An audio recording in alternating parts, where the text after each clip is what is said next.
A recent news article says there's no motive. They can't find a motive for the Las Vegas mass shooting.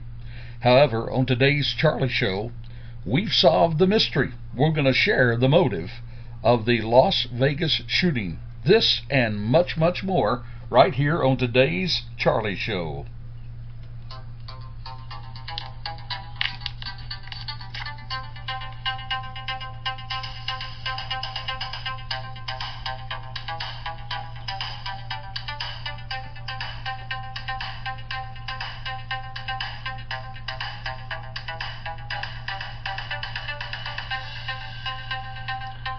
Well, hello and welcome to Charlie Crimebuster Crime Talk. This is Charlie Crimebuster here, and we've got a tremendous show lined up today. We're going to be sharing with you the motive. Actually, the articles say there is no motive. Why the deranged gunman gunned down all those people at that country artist show? But we found a motive, and I think you're going to find it quite interesting. It's going to help you understand a lot of things about these mass shootings. We're going to share that right here on today's Charlie Show. We'll also have our Courageous Citizen Report. We're going to have a cybercrime update, and this is one, my friend, that you better stay clear of, because if you don't stay clear of it, we're going to talk about a malware that just could, clean out your entire checking account. And we're going to also give you an update. We've been following the Rest in Power series, the Trayvon Martin story, and its second episode was actually just produced and just released this week, and it's called The Elephant in the Room. We're going to talk about that, give you an update on that as we every week are looking at that series, and of course some more information about Stand Your Ground down in Clearwater, Florida, what's happening down there. And my friend, we have a crazy crook story. Whatever you do, don't miss this crazy crook story. You talk about dumb criminals, this one takes the case. I'm telling you, if you don't get anything else, you've got to get this particular crazy crook story. And then we're going to wrap it up again when we're going to share with you on today's program the motive behind Stephen Padlock's slaughter of 58 people in Las Vegas.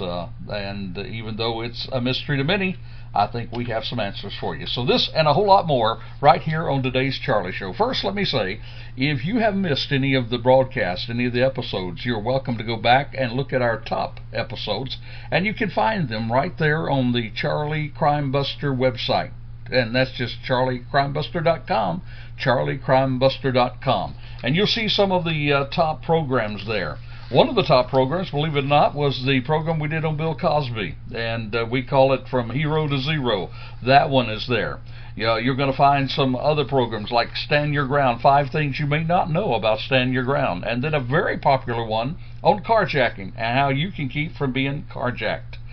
There's also one called Gunfire in America, Should You Arm Yourself? And then, of course, the gun control debate. This and much, much more, along with safety tips on each and every episode. We always share news you can use. We try to share something that will help you and your family remain safe and safer in these times. So please take time to go to charliecrimebuster.com, charliecrimebuster.com, and just click on the Charlie Shows. The Charlie Shows. There's also a wealth of other information there. Help yourself to it.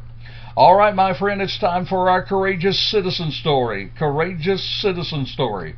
It happened in Titusville, Florida, and of all things, a peace rally, right? A peace rally when a gunman opened fire. In Titusville, Florida. Well, the police down there, they're calling the bystander who shot a gunman who opened fire at a park full of kids.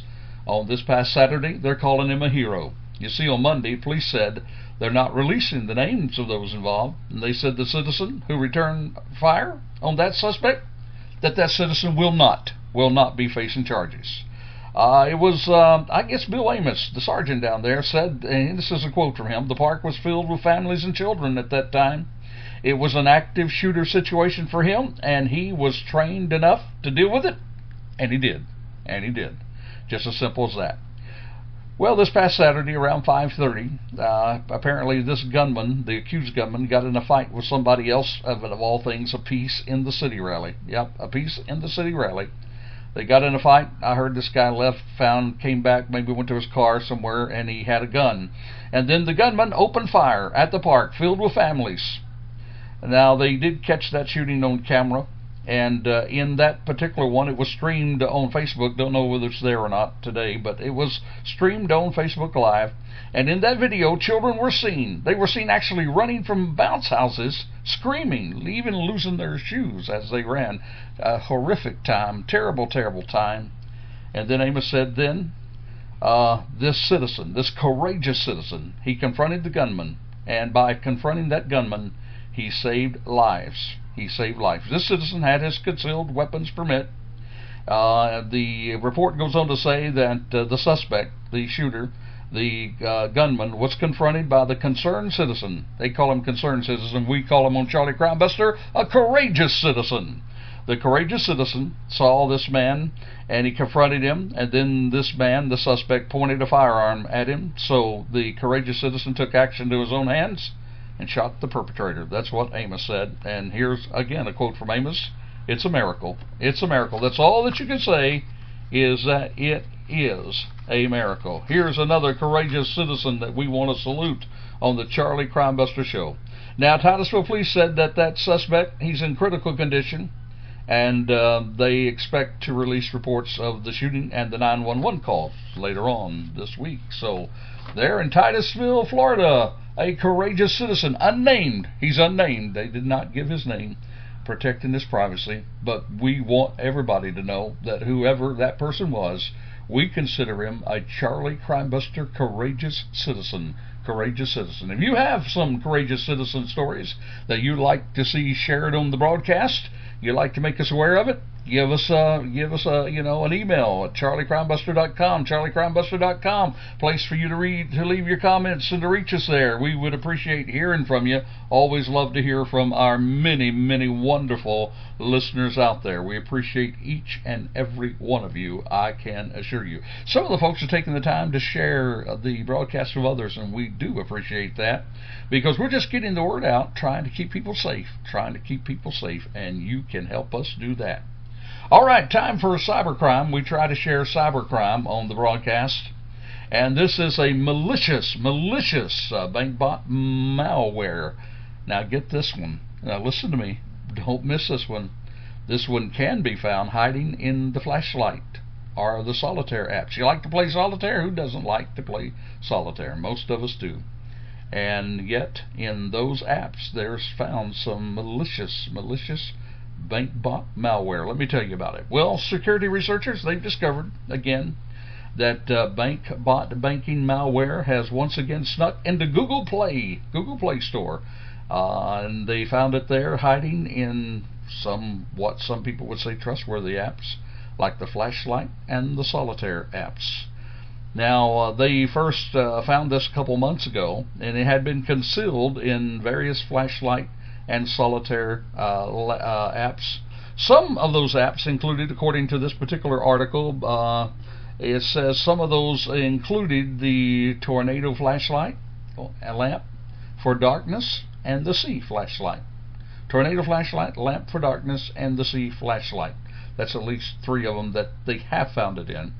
Now, this malware is embedded in a smart phone cleaning app and also a number of solitaire gaming apps. The way this works is kind of unusual, and one thing I found interesting, that once it is there, after a 2-hour wait. Now, why this? It says after a 2-hour wait to evade Google's checks, then the Trojan will drop the malicious payload. Waits 2 hours to try to avoid the checks. See, boy, it's getting smarter every day, isn't it? Then once installed, then this app will request the device administration rights as well. Now then, the malware will wait for a user to open up one of the banking apps that they use, and then they'll create an overlay on top of that genuine app, usually within just seconds. And then once the customer enters their bank details, then they're swiftly sent to the threat actors. Now, many of the banks, as you know, will rely upon a 2-factor way to see if you are who you are. That's to ensure safe and secure transactions. But Many of those banks that rely on that two-factor way to see that you are who you are, unfortunately, this malware also has the ability to steal text messages. So when they send you a text message back with a number for you to confirm, then they already have it, and they can already use it to conduct an illegal online transfer. And they can send your money. Did you hear me? They can send your money out of your bank account to their own accounts. Folks, that's our cybercrime tip of the week. Be careful about those apps out there, folks. Always check, make sure you've got some good safety apps on your own phone to keep you safe online. It just gets more dangerous out there online every day, and the crooks seem to be always 2 steps ahead of most people out there. So there's some cybercrime for you to look at. If you have those apps, be aware.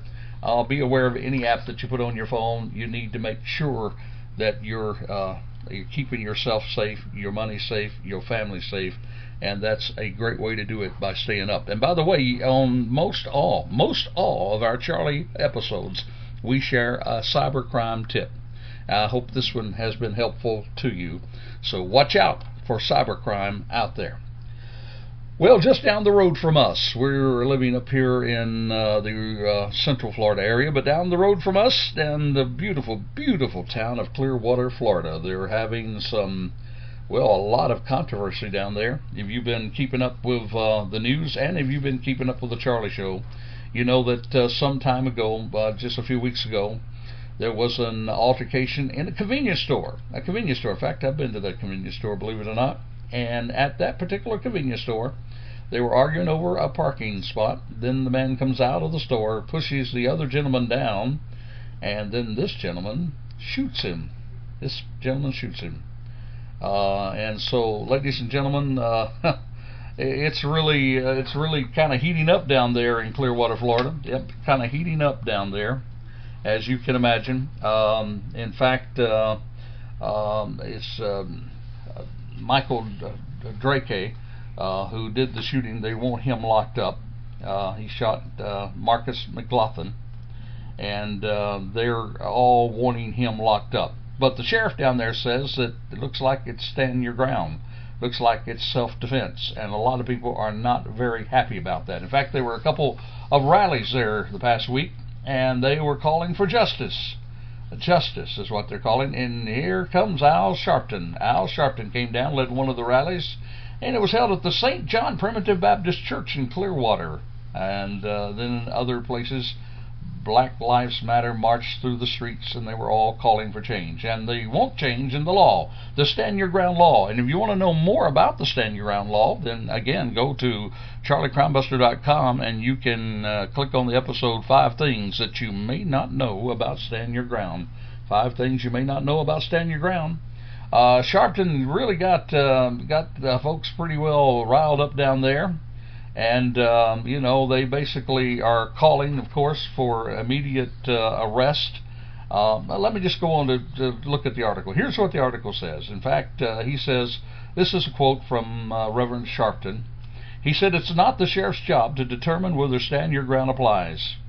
That ought to be decided in a courtroom and the state attorney's office." That's what Sharpton said. But, Mr. Sharpton, I don't know if you really have been keeping up with this or not. It's already in the state attorney's hands. He's looking at it. He or she or whoever, the attorney's office is looking at whether they're going to charge or not. They haven't decided whether they will or they won't, and they're going by the law. And so if you think it ought to be left up to the state attorney, that's exactly what's happening. And yet you want the sheriff down there. You want Galterra, you want him to either lock him up. This is what Sharpton said to Galterra, the sheriff down there. Or at least he said it publicly. He didn't say it to his face. He said, lock him. Lock him up or turn in your badge. Yeah, lock him up or turn in your badge. That's what Sharpton said. Well, Galterra, you know that guy. He's pretty tough himself. He stood up in one news conference down there when they asked him about Sharpton's remarks. He said to Sharpton, he said, "Mind your own business and go back home. Mind your own business, go back home." Well, it's getting heated up there, and it's going to be interesting to see exactly what happens. Even the NAACP now, The Florida State Conference, they're calling on the U.S. Department of Justice to open an investigation regarding the Stand Your Ground case there, where a white man shot an unarmed black man. Now, if you remember on our last program, we gave you statistics that the Tampa Bay News had done a survey down there, and they found that white and black were treated no differently as far as percentage of arrest in these shootings. That each person, white people and black people, percentages was the same. There was no difference in whether they were charged or not. And of course, in the conference that the sheriff had down there a few weeks ago, Galterra said that they had actually arrested 2 people who had been in similar situations, and the state attorney declined to prosecute 2 times because of the fact of Stand Your Ground. And each during those 2 arrests, both of those arrests prior to this situation, those arrests were white people. So this idea that Galterra is just doing it and that he's racially motivated, that's entirely untrue. It's just that he knows what the law says, and he's doing his best to follow the law. We'll see what the state attorney does, and we'll see what the outcry will come to in the days ahead. So stay tuned to Charlie Crime Buster. Every week we'll try to give you an update on that. All right, I told you, do not miss the Crazy Crook story. Before we do that, let me remind you that on our website we try to have some resources. There's one resource there I want to really call your attention to. It's called Staying Safe. Go to the resource tab, Stay Safe. There's a whole list of apps there that you can use for your safety. And the reason I'm calling attention to it this week is not too many weeks from now, school will be starting, and a lot of students will be going to college. And there are some good apps there, to keep your college students safe. So I want to encourage you to go to the website, charliecrimebuster.com, click on the resource tab, and avail yourself to the free information that's available there. All right, now it's time for perhaps one of my very, very, very most favorite parts of the program. I love sharing the Crazy Crook story. I just love it. And boy, is this a doozy today, folks.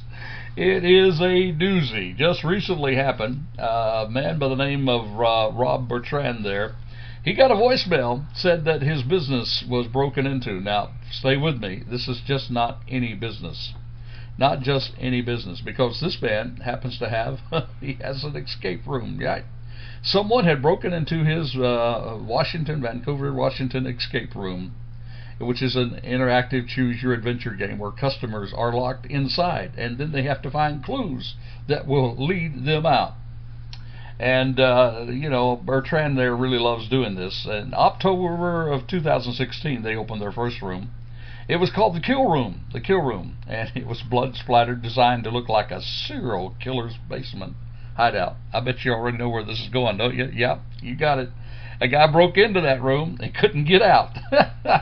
It's the escape experience actually has 3 themed rooms up there, and one is the serial killer adventure, where players have been abducted, and the other one is the Hangover Hotel, and then there's the FBI investigation, which was based on the 1971 skyjacking of Northwest Airlines Flight 305. That's the famous D.B. Cooper mystery.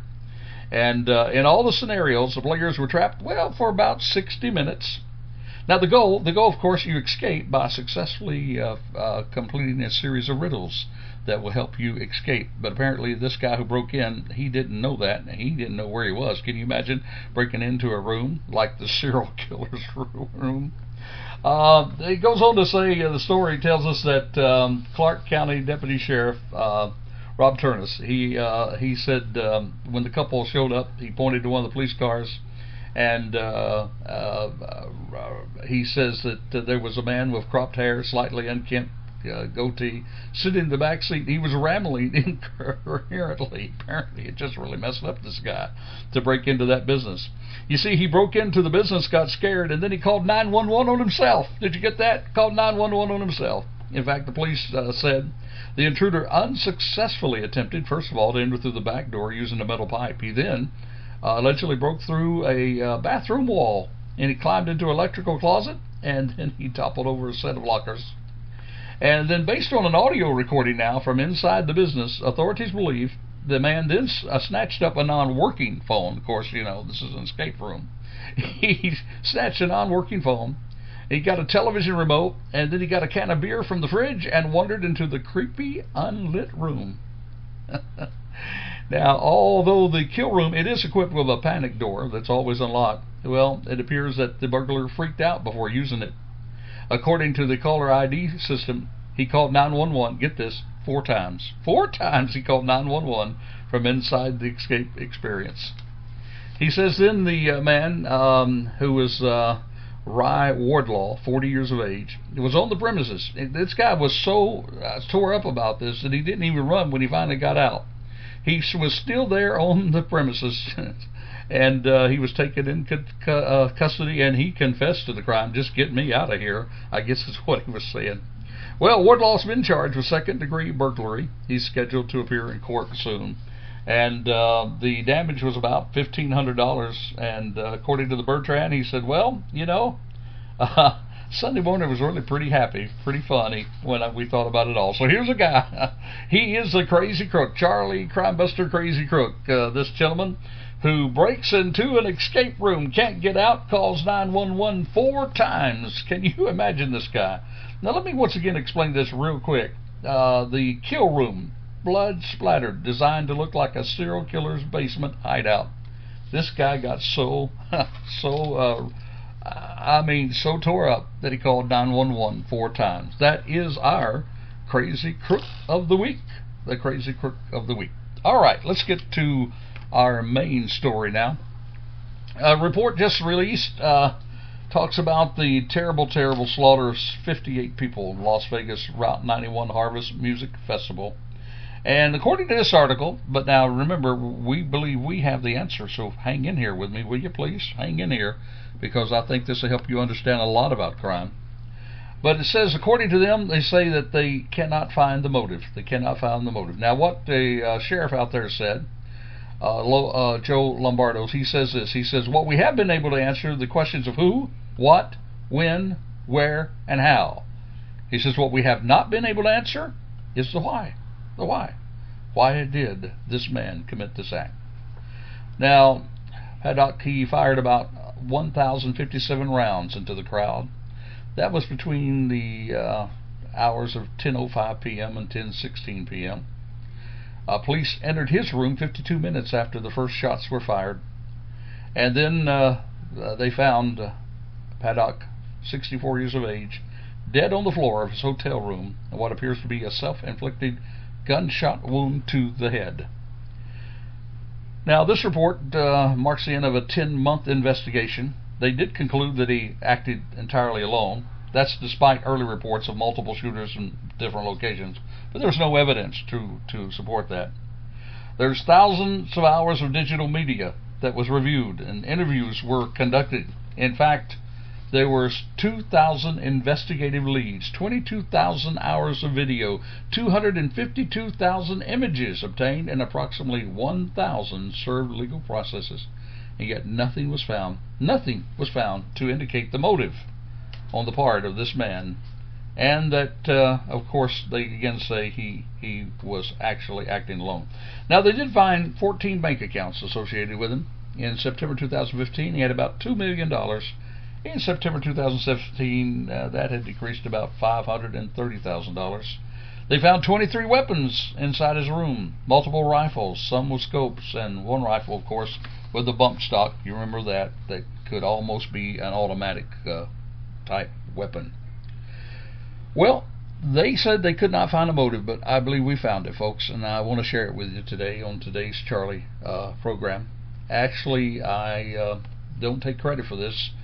I read article by Warner Wallace. Warner Wallace, I think, did a great study, and he basically is a cold case detective.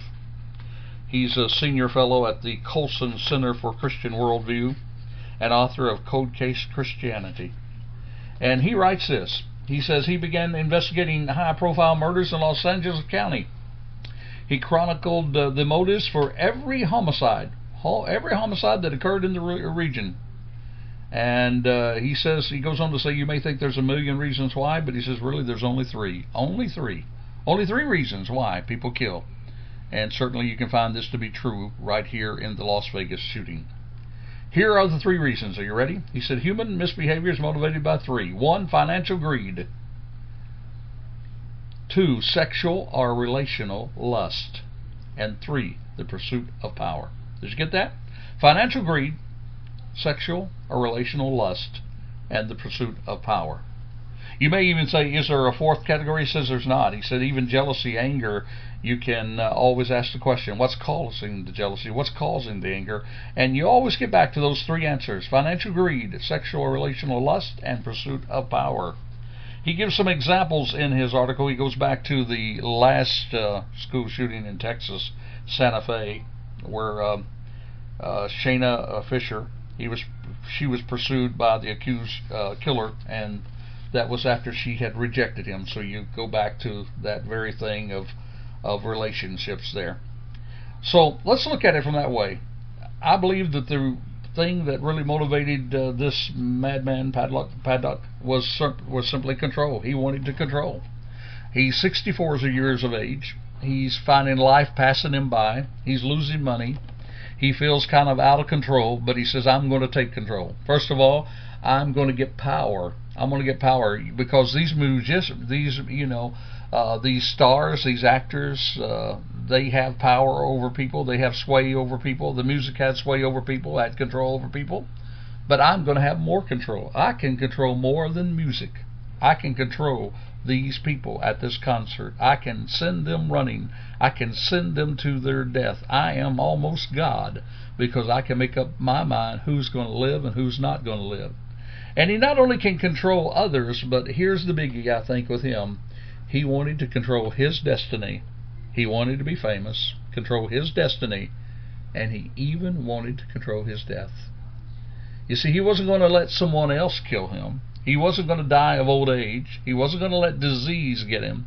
He decided in his own way that he was going to control when he died. That's why he had the cameras there in the hotel waiting to see when the police arrived, knowing exactly how much time he had, that he could be in control. Him, not the cops. Him, not others. Him. He was in control. Control of his destiny, control of his death. And I believe you're going to see that in any killing, whether it's mass killing or one-on-one killing or all. Again, those three things, keep in mind. I think he's right on target with this article, and I believe that gives us reason to believe that this lust for power, to control, was the reason why this man climbed up there in that hotel room between 10:05 p.m. and 10:16 p.m.